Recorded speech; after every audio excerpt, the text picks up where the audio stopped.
Hi there, and welcome to the Homestead Education Podcast. Do you have a homestead, farm, or just dream of a rural life? This is a show to help you and your kids grow your own food and grow as a person. I'm your host, Kody Hanner. I'm a homesteader, homeschool mom of six, and small town enthusiast.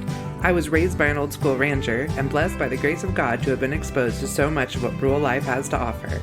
Join me every week to talk about homesteading, homeschooling, and growth with a homestead education. Hi, everyone, and welcome back to the Homestead Education Podcast.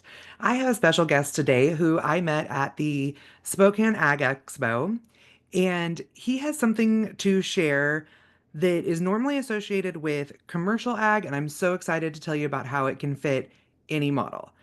This is Alex McRae from Alair Ag Drones, and I am so happy to have you on today. Awesome. I'm glad to be here. So Alex, do you just want to tell everyone a little bit about who you are and like a brief rundown of what like Alair Ag Drones are? Yeah, absolutely.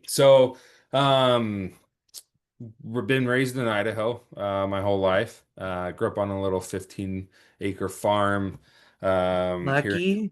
yeah, in Caldwell, Idaho. I always say we farmed boys and horses. So I'm the oldest of four boys, and then we had horses growing up. I have seven boys, so Oh, yeah. Yeah, so everyone always said my mom's got a ticket straight to heaven. You must have two. You're like, you've got front row seats if you've got seven right. boys. And Um, one hormonal 16-year-old girl right now. So, there you go. Yeah. And grew up on the farm, always loved agriculture. My grandpa was a field man out in Arizona. They ran 1,000-acre cotton farm as well. And then in the 90s, they decided they hated the heat of Arizona and wanted to move to Idaho and get some cooler weather. So they all moved up here. And my dad is a dentist. So originally that was my plan. I went to college and got a degree in business finance just in case if dental school didn't work out, but dental school was my plan and my dream for a long time. And then COVID hit and I good had just time. yes, great time for lots of changes. I had two kids. We had just had our second in April of 2020. So in the middle of COVID, I Oh my was gosh, those 2020 babies. I had one in February of 2020. yes. Yes. And we were in the hospital for 3 days. They wouldn't let us leave. No one could come visit. So it was a hectic time. And during college, I worked as a salesman for a pest control company, and I ended up doing door-to-door sales for just about a decade. Um, and ran teams, managed them, moved every summer across the country. So we have I have been to say that takes a lot. I did real estate for a while and I could never do like that, like door-to-door type cold call. Yes, yes. I've knocked tens of thousands of doors and talked to tens of thousands of people and was pretty successful at it. Not, Hey guys, I know that we are always looking for ways to connect our homeschool kids with our communities and find things to do when we're out and about. Plus, it is so important to be connecting with like-minded families and those that have the same interests that we do. That's why I'm so excited to announce the new app that just launched. Basecamp Ed is a community-based platform for parents to find like-minded families and dedicated teachers in their area. Whether you homeschool your children, are curious about it, or simply want to build a community of extracurricular activities, Basecamp Ed has you covered. Connect with local parents to create co ops, form groups for your children's interests, and use the calendar to schedule events with ease. Teachers and coaches can also create profiles to list their credentials for parents to find a way to supplement subjects and activities. Homeschooling was never meant to be done alone. It takes a village.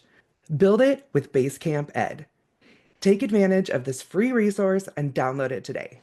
You can also follow them on Instagram and Facebook at Basecamp Ed app for the latest updates. And you can get the link to that in the show notes for this episode. crazy successful. Like some of the guys can just kill it. But was successful enough. I paid my own way through college. I never took out a student loan. So I had a really great college experience. But throughout that time frame in dental school, I just was like, something was eating at me to start my own business. So after that summer of 2020, we moved to Arizona. I worked and sold solar for a few months throughout the winter, so I had a job to do, but started a pest control company in the background and got everything ready. And in March of 2021, we moved to back to Idaho full time and started a pest control company. So I've owned that for 5 years. It's called Nature Shield Pest and Lawn. Our two big things is we use all the same products everyone else does, but we all of our trucks carry all natural products as well. So for those that are scared to use, the normal products, they're worried maybe to introduce it into their homes, we offer a natural solution there. And then we Well, and also, it's not even like scared necessarily. My yeah, husband has liver disease, so we have yeah, to like be very careful. yep, yep. Or even like my wife's pregnant, right? Hmm. And so it's kind of an industry standard. If your wife's pregnant, if there's a pregnant lady in the home, you have to either leave for 2 hours or you can't do anything inside. So Yeah, it gives us some more flexibility to work with I people. like that. Or if you have a baby under the age of 1, it's the same thing, or at certain allergies and stuff. And so it just allows us to be on the safer side of things if that's needed or requested. And then our other thing is, as far as I know, we're the only pest control company in the nation to actually record our pest control service with a body camera.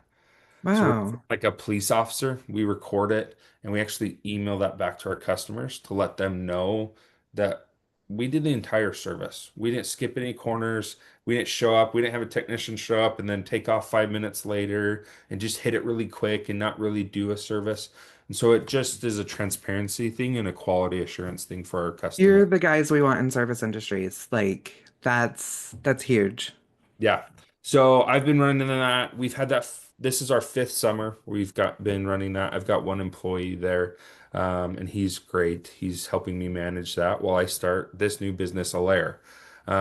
So I've heard about ag drones for a while, um, being kind of in a similar industry, just more on the residential side of it. We cross paths with certain distributors.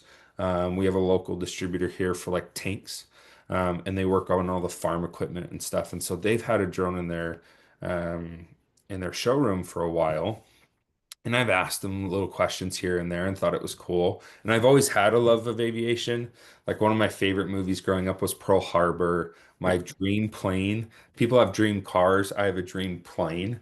It's a Well, world. you would love living where we live. We have the dirt strip that all the planes use to go into Yes. Canada, and so like it's literally like we watch planes land all day long.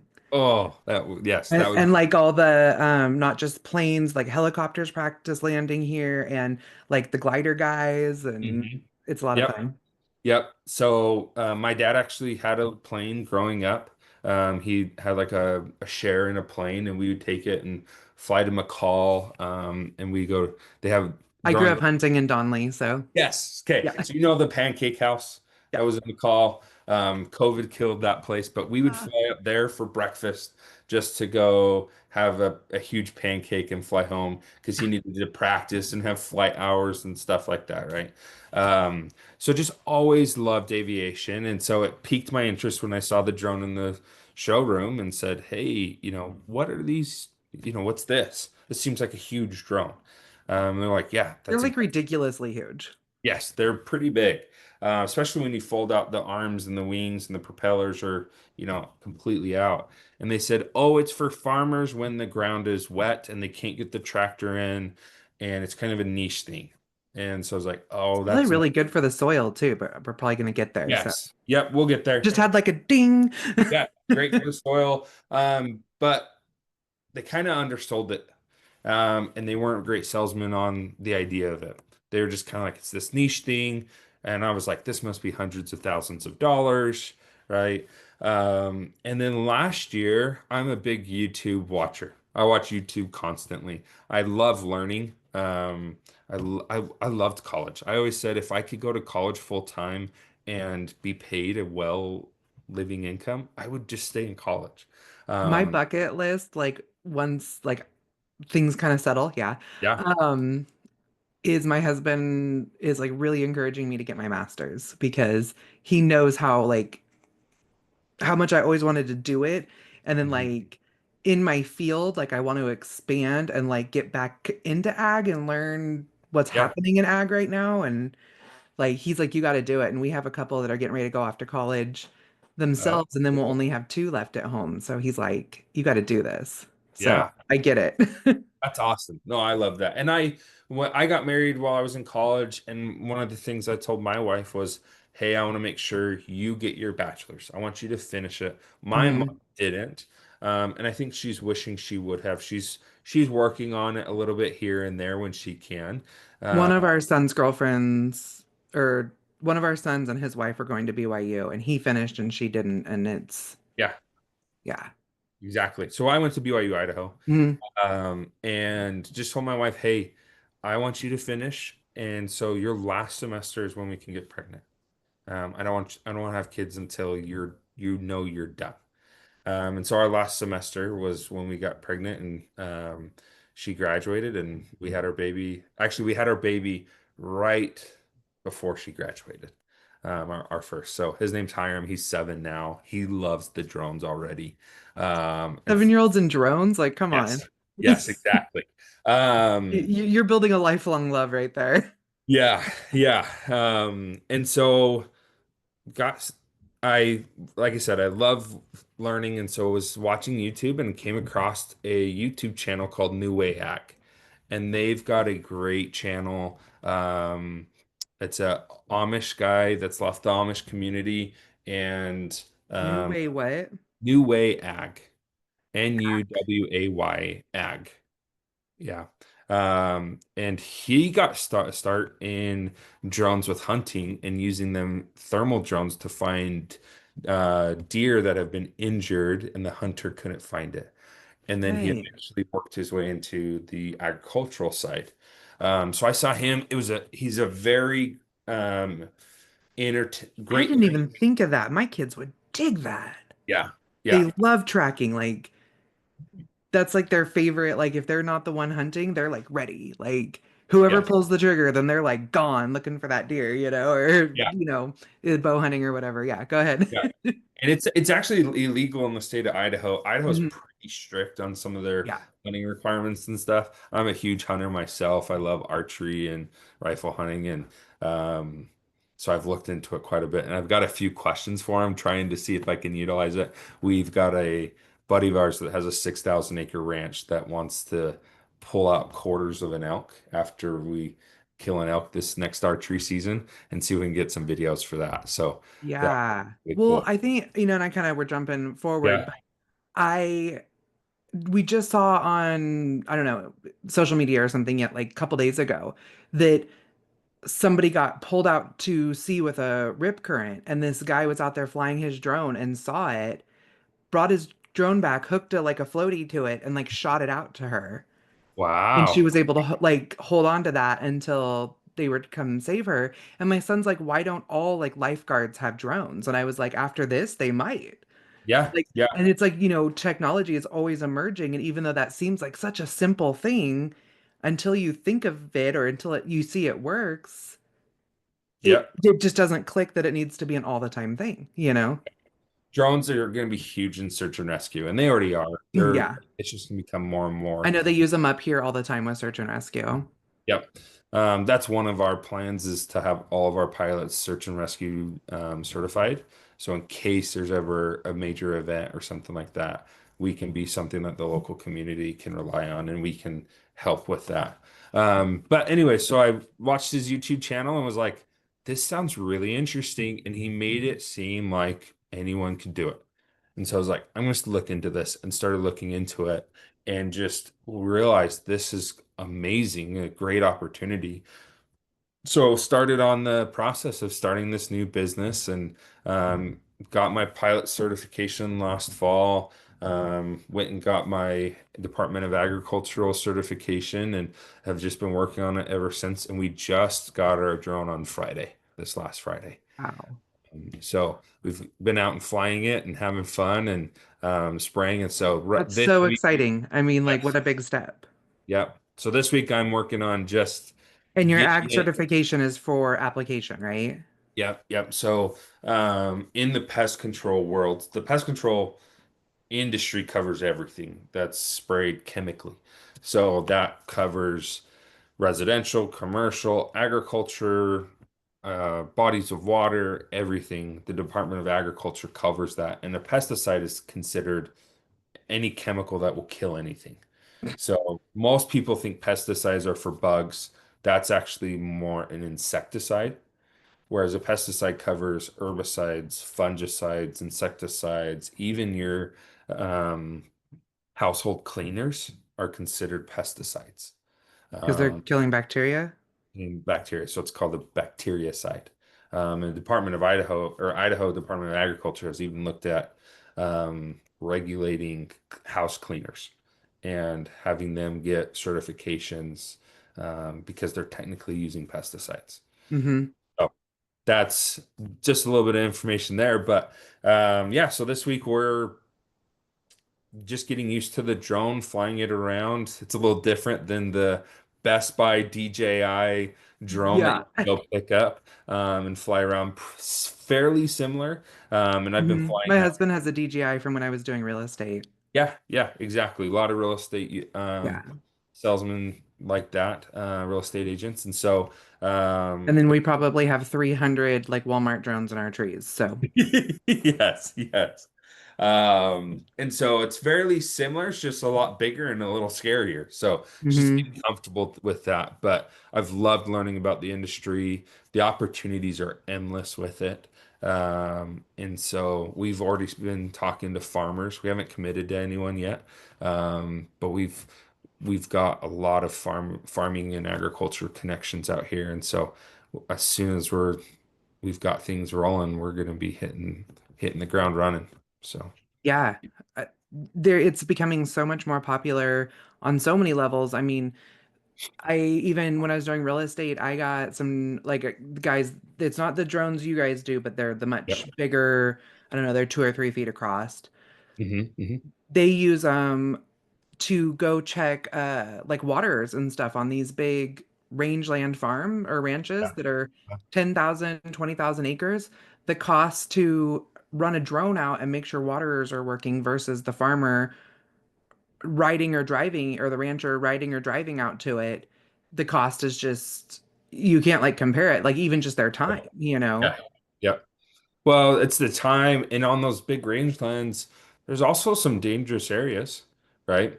Oh And yeah, so, I grew up on an 1,800-acre cattle ranch in yeah. California, and actually just last week, a family friend of ours on the next ranch over was coming out after gathering cattle all day and ended up rolling his quad and dying. So, Oh, yep. yeah, My wife's brother died the same way out yeah. in the Rexburg sand dunes.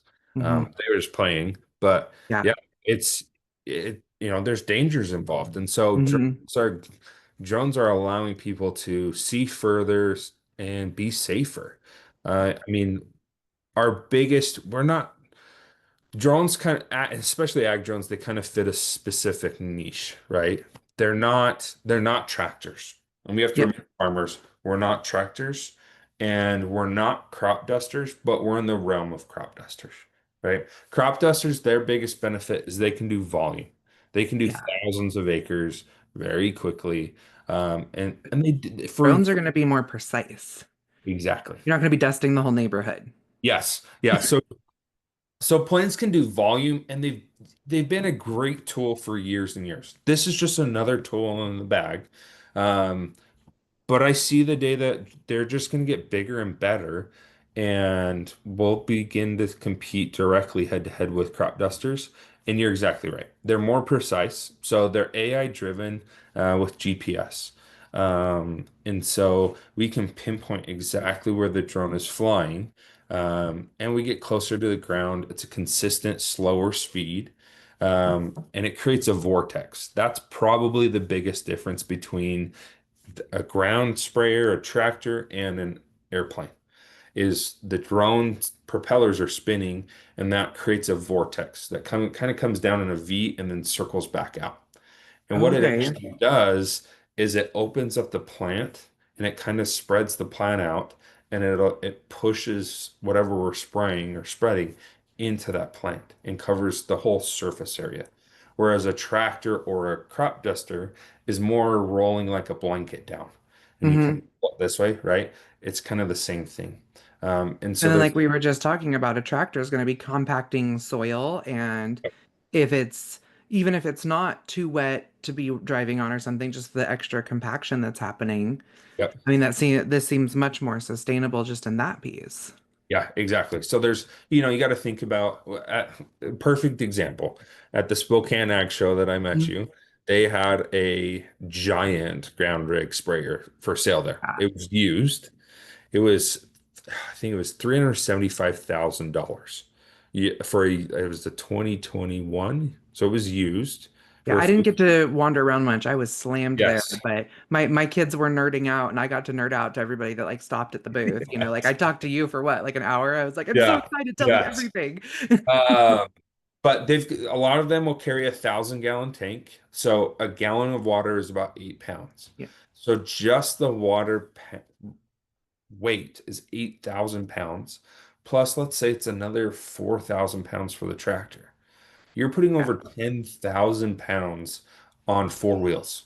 Hmm. And you got to think about how much is that pushing that ground down and compacting it. So exactly right, right? If it's wet, there's no way a tractor that Hmm. big is getting out there. No. But even when it's dry, And then that could cause a lot of like loss if you're not getting all that. If yes. you can't get your tractor out there to spray or seed or fertilizer or whatever it is you're doing, and you don't get crop from that area, I mean, that's a huge loss. Yeah. So I think I saw a report the other day, a ground rig that's out spraying or moving over a field, if they don't have rows, right, that they can drive in, Mm. driving over, it's every 100 acres, it's 2 to 4 acres of loss. Jeez. Yeah. So with the drone, the benefit of that is we can park on the edge of the field. We can fly right over it. We don't have any soil compaction.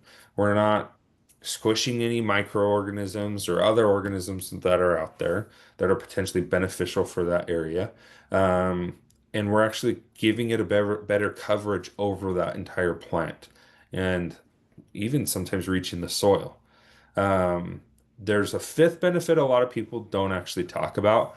I love it because being in college trying to prepare for dental school, I took 5 semesters of chemistry. And so I hated chemistry. It was my least favorite subject, but I took I had to take 5 semesters of chemistry too, but that's because I had to take OChem 3 times. Oh, there you go. Yes, I took OChem. I had 2 semesters of OChem. Two Actually, I mean, semesters. like the first time I took it, I got a D, but I Mhm. wasn't happy with that. It was like I was an ag major Okay, yep. in a university taking it with 200 nursing students. It just didn't click. Yep. And so then I took it again and I got a C so I could graduate, but I wanted to go on and get my master's and I needed biochem for that. And I was like, I need to understand this. So I took it after college again in a night class. It was still all nursing students, but there's only 12 of us. So, Yep. and I Yeah. got it. I got an A. It was like, phew. There you go. Yeah, I think I got B's through organic chemistry, which I was fine to get through to a Right. D. Like what Um, book ever made you cry? Okay. yes, yes. And then took biochem, and luckily I actually got a teacher that focused more. We did biochem, but focused more on the biology aspect of it, which I completely loved. But when we taught chemistry, one of the things in chemistry is pH. And pH is pretty simple. You have the zero side, which is acidic, and it's a scale going to 14, which is your basic. And most water that we use is 7 to 8. It's more of a neutral liquid, Hmm. right? Um, the problem is most pesticides are acidic. And so they need to stay acidic. And so there's actually certain wells farmers will go and test the pH on, and they won't use a certain well if it's too basic. Hmm. But at the same time, if you think about it, you're putting let's say you're using 10 ounces of a product per acre, right? And you're putting on 20 gallons of water per acre on a tractor. It's usually they're using about 15 to 20 gallons for a tractor, right? Um, I mean, it's just swinging that scale of pH so drastically, Yeah. actually affecting the chemical that you're using. It's going to affect the effectiveness of the chemical. Exactly. Hmm. And so a lot of farmers to combat that have to go spend extra money and they'll go buy what's called an acidifier. And it will help swing that pH scale back towards where they need it to be. But it's just, again, it's more cost and it's an additional chemical that we don't know what necessarily is that, how is that affecting the plant? Yeah. It might not be killing For it, but us. is it slowing down the growth of the plant and the growth of the fruit or whatever we're trying to get from the plant? And you're acidifying the soil and Everything else that goes yeah. along with it, right? So the nice thing with the drone is you typically we're applying products that are the average or the most common rate is 2 gallons an acre. So instead of 20 gallons, we've shrunk that to 2 gallons, which is then that 10 ounces to 2 gallons ratio. That pH swing is way, way less.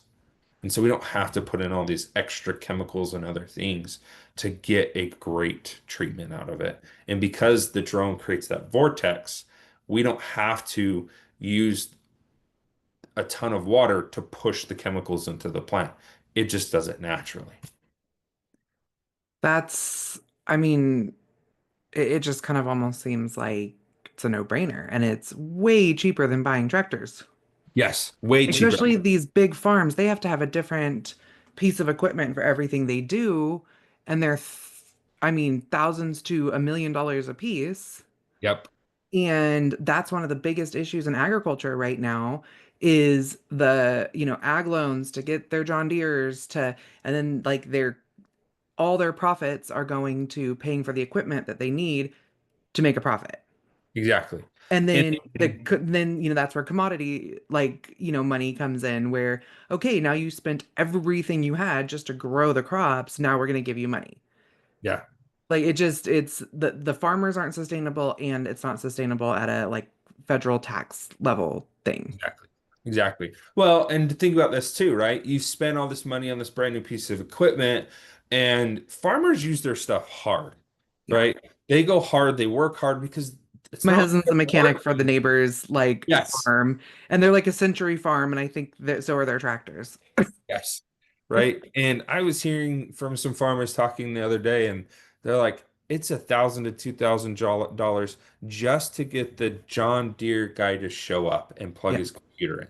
Because it's a special computer to read the special tractor and all this new technology and equipment. And so that for them, it's like not only do they have the cost of the tractor, but they have the cost of the oil and gas and or diesel, the tires that they have to change out, and then anytime it breaks down, Man, if you like get a flat tire on a tractor, like you might as well like sell your left kidney. yes, exactly. The tires are just astronomical as well. And so there's a lot that goes into it. And so from a sustainability aspect, the drones are just they're just challenging the status quo. Yeah. And that's I kind think of absolutely for the better too. yeah. And that's kind of our company motto is elevating the status quo. I like it. Right. It's just from when I started the pest control industry and I started that, I wanted to challenge the status quo, and now I want to elevate it. And I want to make it this industry just sustainable because I grew up in it. I know so Mm, many farmers. I went and changed um hand pipes, and I went and changed corrugates, and I've been there and I did it. I yep. didn't do it as much as my friends and other people in the industry. Like I said, we raised horses and boys, and that was Right. about it. 'Cause my husband grew up in farm country, but they weren't farmers. But he's like, all my buddies' families owned orchards. So I worked Yes. orchards all the way through high school. And Yeah. I worked in an orchard for a year or two in high school as well. mhm. Framed in another year. But that's actually one of the orchards we're talking with is there a way we can help that orchard? It's actually the LDS Church's orchard down here in Caldwell. Oh, okay. So they were in my ward growing up, and so Oh, ended up yeah. talking with them, and we work with them in the pest control. Families in the wards work really great with each other. Yes, exactly. Their mom, I used to call their last name's Bear, so I called them Mama Bear. Um, so Love it. great relationships there. But yeah, it's just, I mean, and everything. And the crazy thing is, it's safer. Uh, Hmm. right. One of the things is crop dusters are dangerous. I remember growing up, and they can be done safe, but growing up, we had a crop duster crash right in front of our house. Hmm. Last year, I heard about two crop dusters running into each other out in Burley. Yeah. Uh, it just it's dangerous. And helicopter dusters are the same thing, and they're even more dangerous. I heard Well, of and then, oh, sorry, when you're looking at like that sustainability aspect and the, where we're kind of really looking at what pesticides are and what's going on our crops and that type of stuff, some things you just have to do. Like Yep, I'm one of those people who's like, yes, I'm more in the homestead field and I'm all about yep, like eating healthy and my husband's liver, we travel and talk about how we healed that and everything. That does not mean that we never use chemicals on our property. yeah, When we moved here, that hadn't been farmed in 5 years. Like there were weeds taller than me. yeah, There were yellow jacket nests everywhere. I was pregnant and I have to use an EpiPen if I get stung by a yellow jacket. Like we definitely had to say risk over benefit. And even with my husband's liver, we did a lot of spraying here. yep, And then it's been 6 years. And we never sprayed any garden spaces. We decided right off the bat where we wanted our gardens. But like we had to like find the farm, you know? yeah, And yep, so, yeah, we used chemicals to get it under control. And then we haven't really had to do anything since then. yeah, Like, yeah, and it's, one of those things where it's like I mean, I was talking to a soil guy earlier this week where he's like, if you're having massive weed problems, like, get out there and spray and get it under control and then get it really like locked in and holistic and healthy and all those things. And sometimes that just has to happen. yeah, yeah. And the crazy thing is the healthier your crop is, the less weeds you're going to have. Yeah. We see And that. so, like, with crop dusters, they're just potentially blowing chemicals on neighborhoods around and on parts of the plants you don't want it and other fields. Yeah, Where with using drones, the precision is going to keep it exactly where you want it. yeah, And you're going to exactly. be able to use less because it's so precise. Yeah, yep. It's exactly true. And the other thing is we can hit smaller fields. We can go, I mean, just last Friday, I got home after flying it with my dealer that sold me the drone. And he's been amazing in kind of being a mentor for me in the industry. But I got home and my kids wanted to see it. And we live in a Yeah. neighborhood right now. Our dream is to own 5 to 10 acres, do a little bit of farming, have some horses ourselves. I'd love to be a beekeeper someday. Oh, yeah. Um, We bought all the equipment, but haven't done it yet. Yeah, I have all the equipment being in the pest control world because we'll get calls for hornets and bees and wasps and all that. But it's yeah, I'd love to be a beekeeper and help bring bees back, right? Hmm.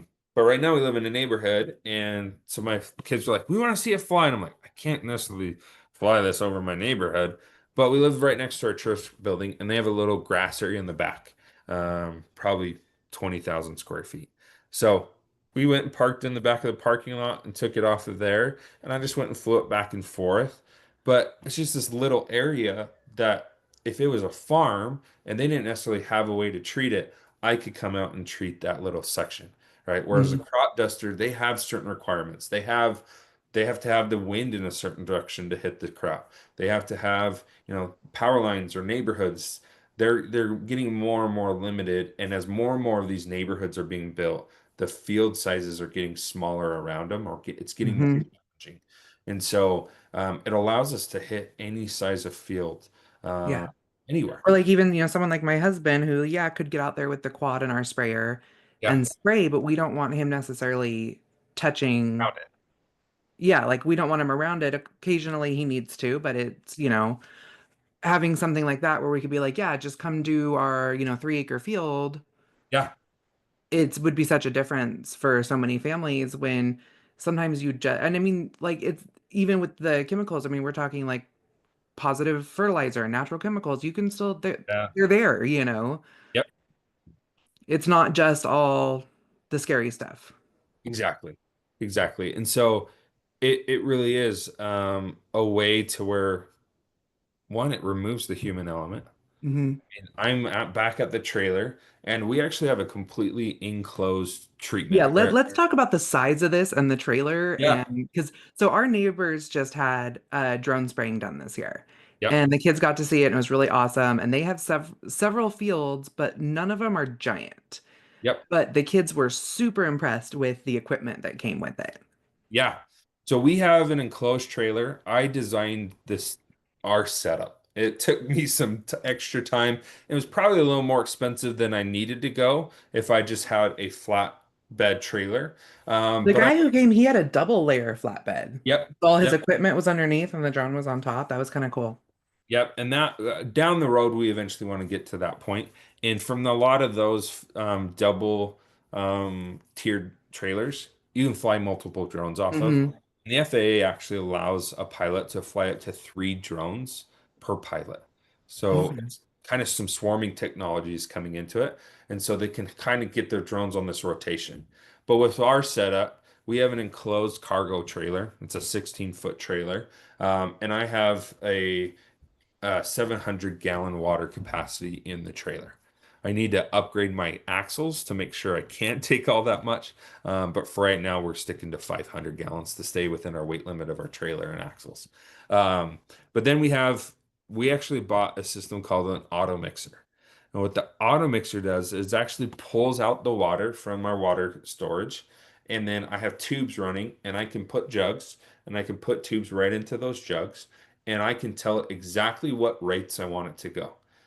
Agri Spray Drones is the largest dealer in the country for agricultural drones, and that's who I ended up buying my drone from. And they created this auto mixer, but it automatically, as I use the mixed chemical in our batching tank and putting it in the drone, it keeps my batches full and it automatically mixes it for me. So it removes the human element of me actually having to pour out and measure and then Hmm. mix and everything. And it removes that completely. And So then it's I healthier for the applicator as well. Yep, so it's healthier for me. I then go and put it in the drone. I open up the valve and just let it fill the drone up. I swap out a battery and send the drone out. And the drone goes and sprays it. I'm completely removed from that field, not getting any of those chemicals near me. So it's safer for me, but it's also safer for everyone else and safer for the farmer. He's not Hmm. out in a tractor that's potentially getting those fumes and those toxic chemicals back into the cab. You think about an orchard. With orchards, they have these big foggers and they drive in front of them and they just blow and they blow like crazy because they got so much volume that they have to get over. Hmm. And if the guy isn't doing it right, Where I grew up in wine country, like everything was yellow with sulfur, like every year. Like I would be like dusting the house and it would be yellow. Yep. Yep.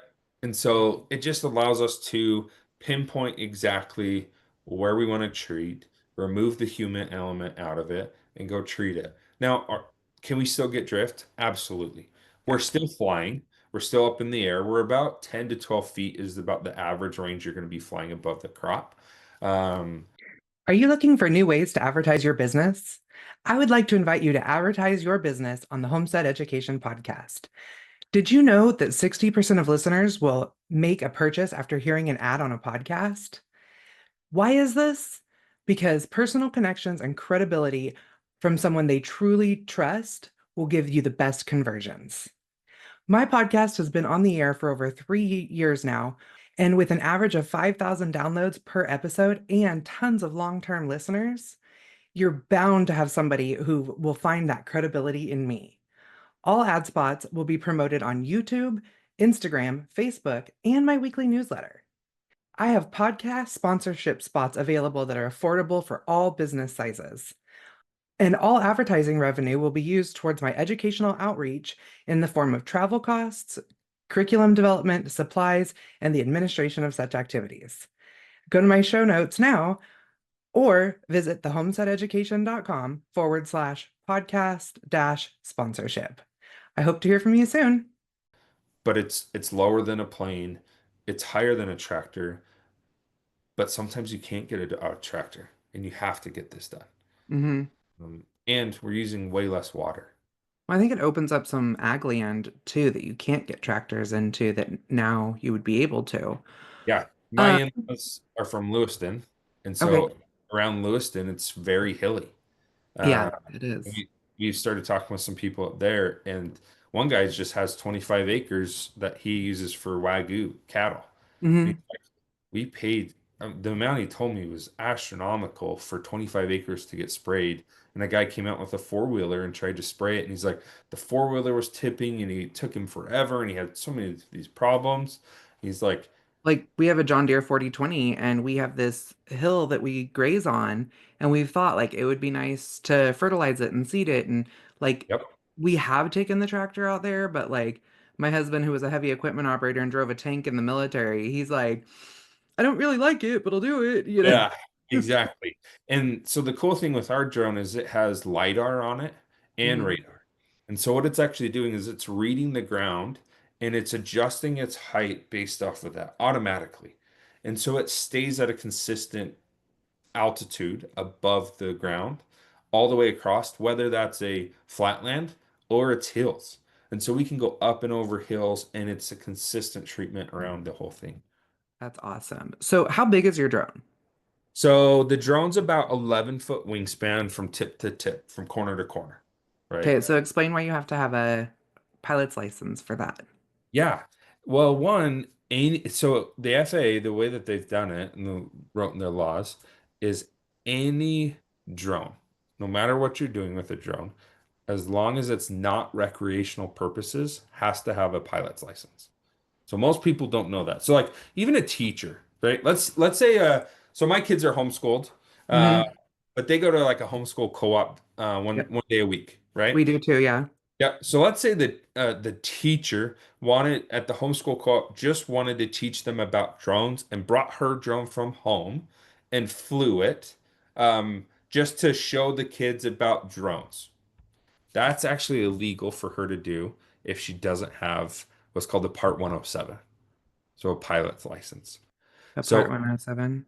yep. So that's Well, a that's good to know because, like, working in real estate and stuff, we use drones all the time for video and pictures. And yep. Yep. So if you're doing that without what's called your Part 107, you're actually breaking the law. Now, the FAA, yes, right? The FAA, they I'm outside the statute of limitations. I never touched the control. No. exactly, right? And the FAA, they're more concerned about people causing issues, people doing wrong things with their drones, flying them at stadiums while the Cowboys are winning the Super Bowl. No, I'm just kidding. That hasn't happened Well, while the drones have been around, but well, that here's something that, like, the drone guy that we had or that the neighbors had come up. Well, I say we, my husband's their mechanic, so it's kind of, yeah, yeah, yeah. yeah, it wasn't our deal, but we were definitely very involved, you know. Yes. Um, he came up and they have one field right by our house. Mhm. And the controller kept telling him, like, you need to land, you need to land. And he was like, I don't understand what's going on. I've never had this happen, but I'm just going to keep going. It must be some sort of glitch. And we're like, dude, you're 1,500 feet from the Canadian border. That's why it's telling you to land. And he's like, oh, well, I'm good then. Like, Yeah. I understand what's happening now. Probably a no-fly zone. So Yeah. that's part of it is with the pilot's license. I mean, we are flying bigger planes or bigger aircraft, right? Yeah. And so one of the things you have to understand is um, airspace and Hmm. what airspace is around you, and be able to get what's called NOTAMs, so notice to airmen. So, for example, the California fires out in Los Angeles this last year, right? One of the planes actually hit a drone from somebody trying to fly around and get video footage of the fires. One of the firefighting planes hit that and put a hole through the plane. So they had to land that. They have to land. I could have killed that pilot. Could have killed the pilot. They could have potentially stopped all that. If they know that a drone's in the area, they have to stop all flights while they're fighting fires. That stops fighting the fire as well. Exactly. So you have to know what you're doing with the drone. And in a commercial setting, it just makes sense, Hmm. especially with ours. Like we have the Boise Airport out here. There could be a farm route near the Boise Airport that wants me to go out and fly it. Now, in all realistic fashion, if I'm flying it right, I shouldn't be. At 10 feet off the ground, yeah. Yeah, I shouldn't be If having there's a Boeing 747 10 feet off the ground, you have a whole nother set of problems. exactly, exactly. But it's still, I have drones in Class G airspace, which is kind of free airspace. We can fly up to 400 feet. But there's other restrictions, like I said, around Boise Airport. I would have to actually go get approvals to be able to treat that field.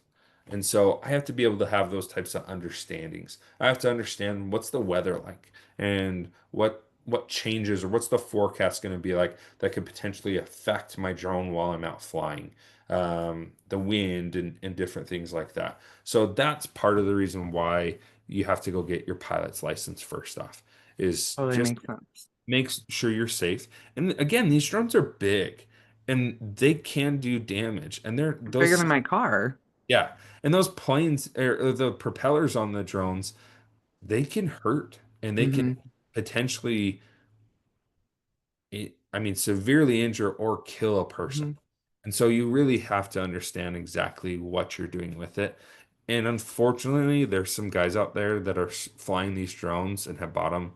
A lot of farmers, unfortunately, that aren't doing it the right way. And the FAA is caught on, and they've actually started giving fines and sending out investigators and stuff like that. So hopefully, those people will I mean, look it's at great the that they're test, wanting to like take that on themselves if they have a large farm, but do it yes, properly. do it properly, right? Yeah. Because the last thing we just don't want to give this industry a black eye. Farmers are stubborn and don't want to do what anyone tells them to do. So Yes, yeah. exactly. Exactly. So hire me instead. I'll come Okay, in yeah, legally. gotcha. Okay, Um, so I have a question about drones. So I yeah, know they're being used a lot for application. Have they yep. started being used at all for seeding or planting? Yeah, absolutely. So, in fact, one of the companies we've been talking to and growers we've been talking to is for a crop called teff. Have you ever Hmm. heard of teff? Yeah, grass. Um, It's a like a forage grass, grass. right? Yep. Yeah. So one of the largest growers of teff in the country is actually here in Boise. Oh, wow.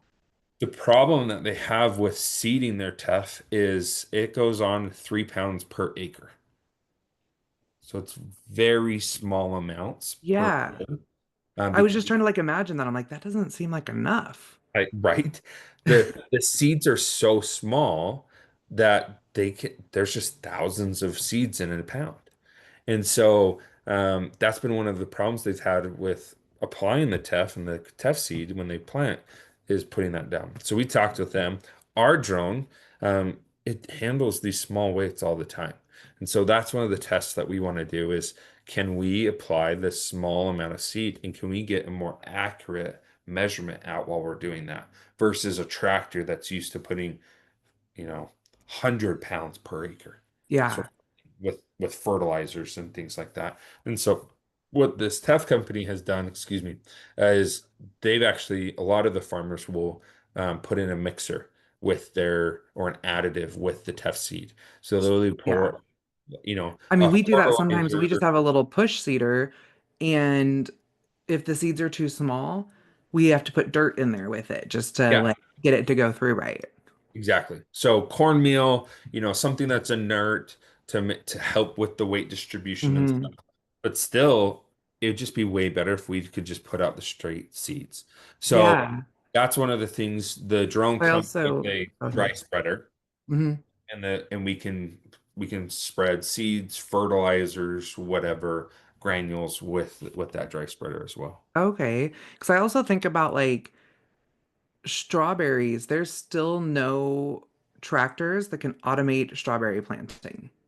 Oh, interesting. I've never And heard of because they start them in greenhouses and then like and they're big in California and there's a lot of other places. They start them in greenhouses and then they take the starts and they still have to be hand planted like every foot across like hundreds of acres. Wow, because the seeds. Well, it's like they're little starts. Yeah, yeah. Yeah. But they have to do that because the seeds are so small that they can't automatically go seed it that way. That's what you're saying. No. Oh, okay. It's because those starts are so small. There's no way to automate to plant those starts like every foot with a tractor. Mm, And so that is still 100% like person planted. crazy. Yeah. Maybe something to think about. But, Yeah.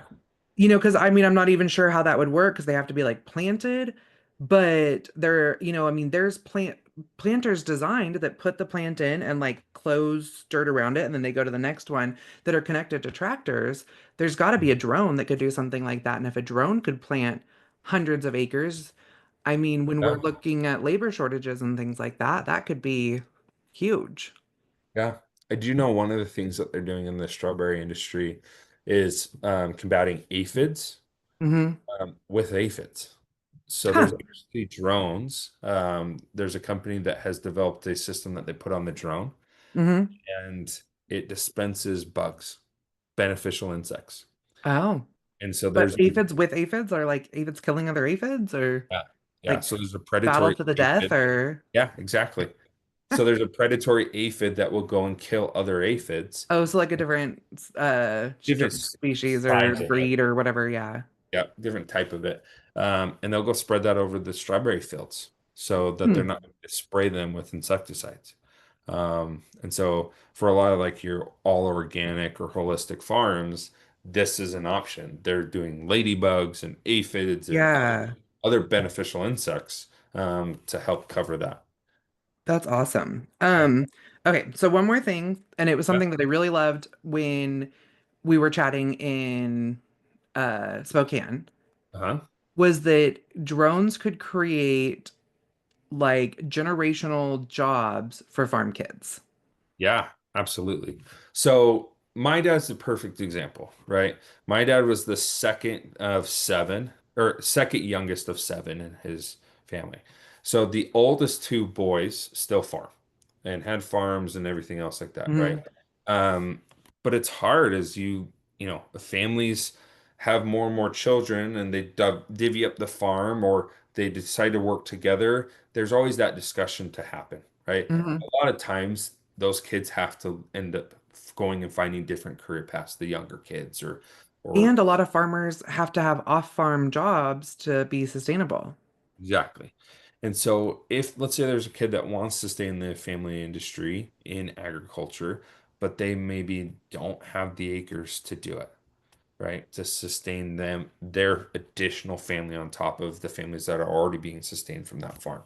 This is something he could then go and do and still be in the agricultural industry and still be helping his family farm, but then also helping his or her family farm, but then also going around and helping other farms and bolstering and again elevating agriculture around the country.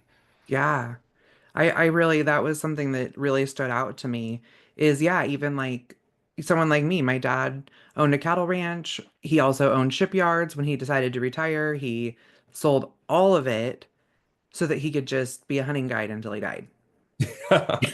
There you go. I mean, he was happy with it. I got to work as a hunting guide for like 10 years, so that was a lot of fun.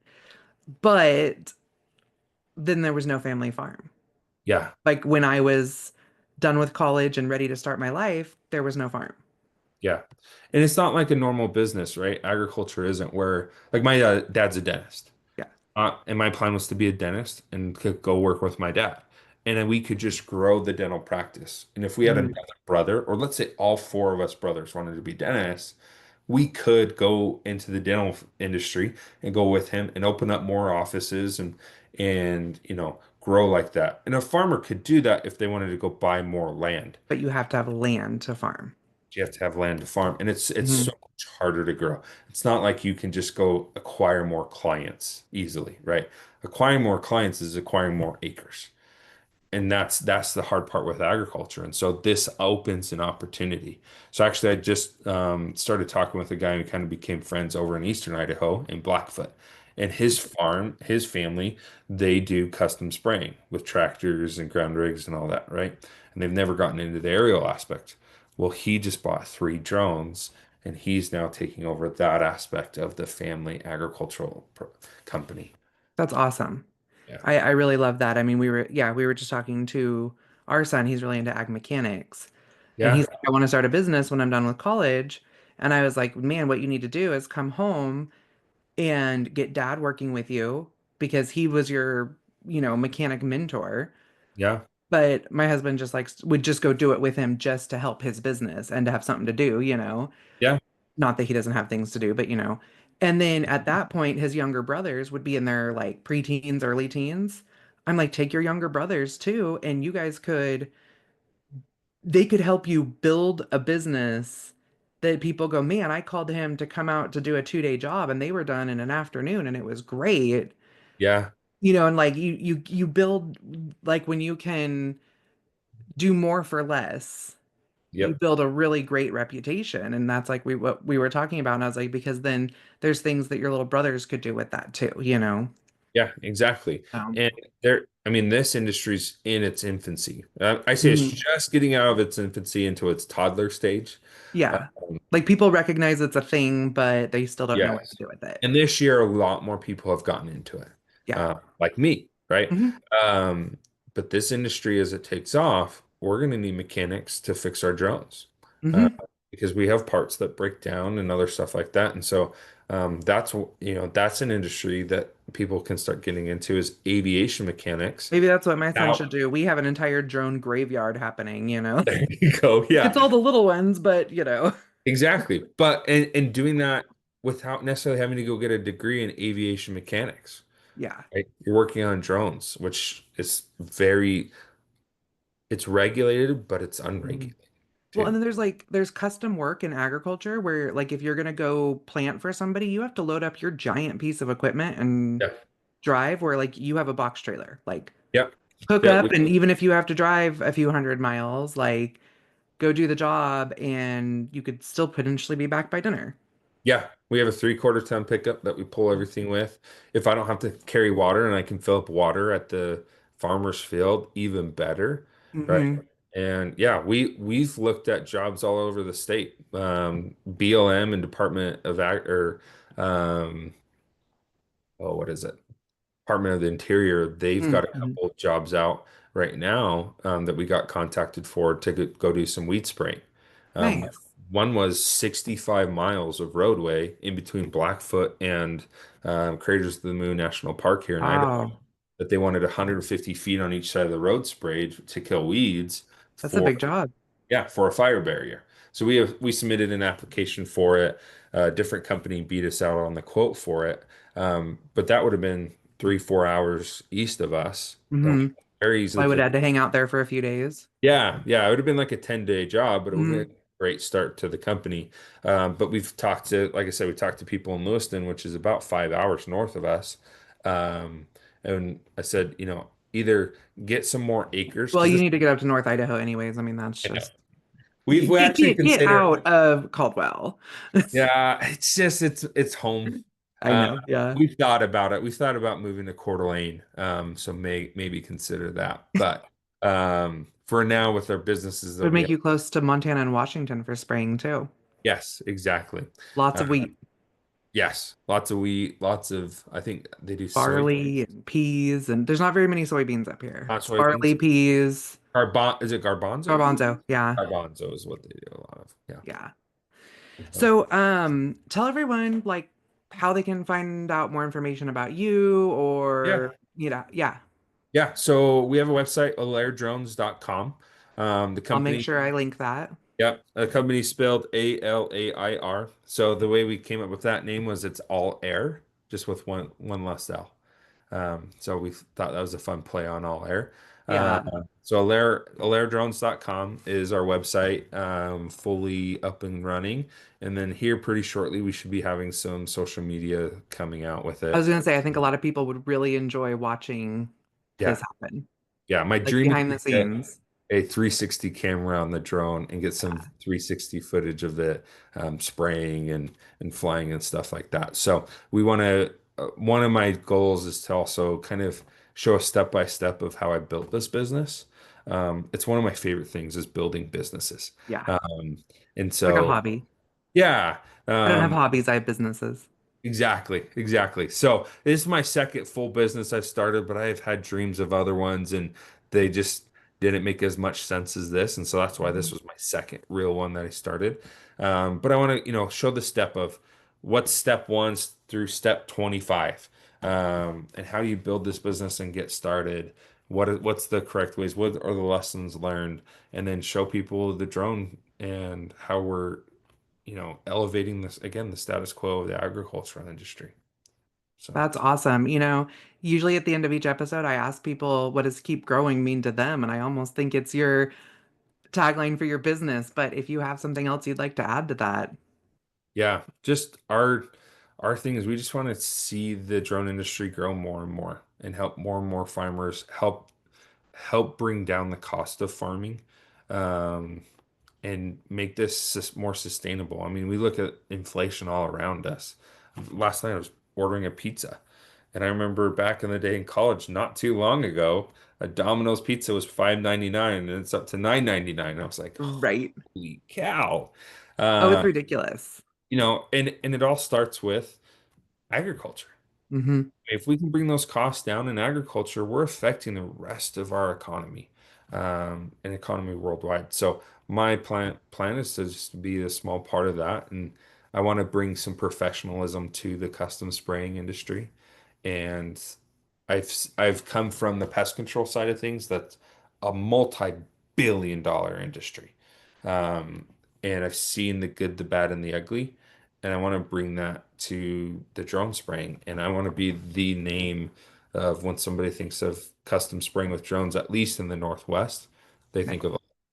So that's kind of the plan and the vision. So Well, I love that. And I love that you're really working on narrowing those or not even making the margins bigger, which is what I'm constantly telling people. If we could give commercial ag that space to make the changes and not have to worry about whether or not they're going to feed their family yeah, and encourage more people to grow their own food, it's going to give us a margin to make some changes. And right now we have no margin.